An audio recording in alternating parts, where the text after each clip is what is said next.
Since 2001, what was first the New Music Festival brought our students lots of opportunities to play new works. These are pieces that have been chosen by faculty and put in front of them with not so much introduction. As we shifted to the North Carolina New Music Initiative in 2015, I wanted to provide an opportunity for the students to have input throughout the process. Eddie Jacobs, who's on the faculty here, called me, I'd never met him, to tell me that there was a new program that was being started here, and would it be all right if he spent a few minutes describing it. The approach I chose to take with this new commissioning program is a 3-year cycle of commissions, which begins anew each year, and it provides all our students an opportunity to link into this process at any phase. And if we think of the 3 stages of commissioning being stage 1 as identifying a composer and negotiating the terms of that, stage 2 being a collaboration phase, and stage 3 being ultimately the premiere and recording, then we see those 3 stages overlapping, beginning anew each year. We began the first year by identifying Jim Mobley and negotiating with him. The first thing he told me was that the students had picked me to be the first composer that they wanted to come here as a part of the New Music Initiative.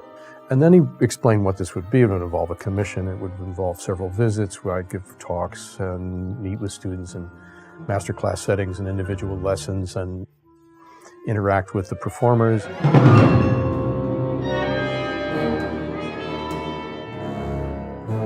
So we engage these composers through video, through Skype or FaceTime, and we video conference with students who come to these meetings. Students ask questions about the process, about what the composer may be thinking about, and then ultimately the nuts and bolts of a commission, the terms of a contract, fees, performance obligations, and rights. Then students have an opportunity to collaborate with the composer through a couple of visits over the second year.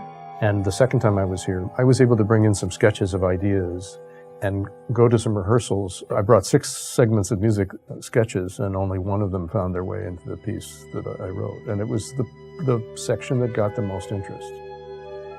During Jim's second year, we then negotiated terms with a second composer, Matthew Ricketts. My name is Matthew Ricketts. I'm a composer, and I'm here as part of the New Music Initiative's commissioning program.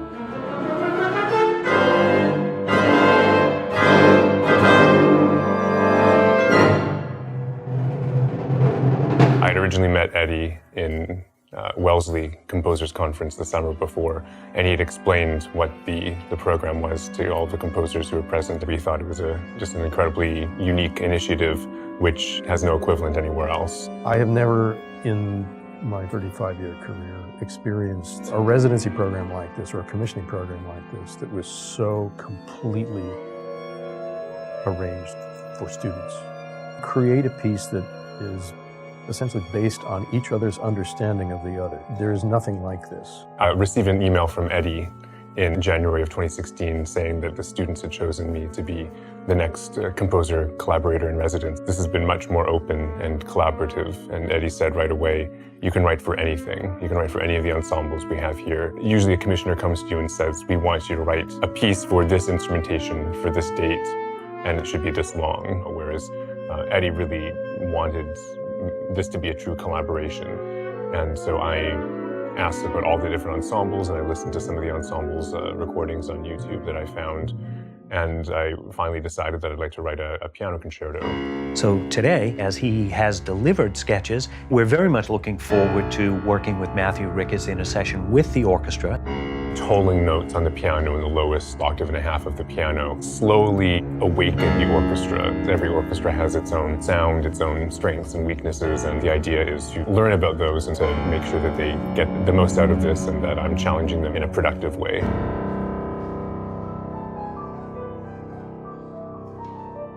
In our third year, we've now premiered and recorded Jim Mobley's new piece, Capricious Paradise, while seeing the sketches for Matthew Ricketts' new piano concerto, and now we're beginning a new cycle we've identified and are negotiating with Pulitzer Prize winner Melinda Wagner, who will write a piece for us next year. I do look forward to working with you and some of your students. The composers seem really excited from their end. Of course, we have 2 composers that we've worked with at this point, Jim Mobley through all 3 years, and he's just thrilled with every part of the process. Everything has exceeded my expectations because it was such a novel idea and such a beautifully arranged sort of total experience. Based on our experience here in this studio during the recording, he was bubbling over with enthusiasm. He was so happy with everything that Scott Carter and our student performers did.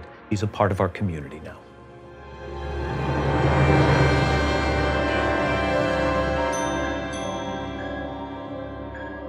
It's not just about showing up and they play the piece and then you go home. And that's usually what happens with the commission. This is a multi-year residency, and so it's really designed to allow the composer to sort of learn more about the community. That's another sort of unique aspect of it, that I really get to not just write a piece, but develop a relationship.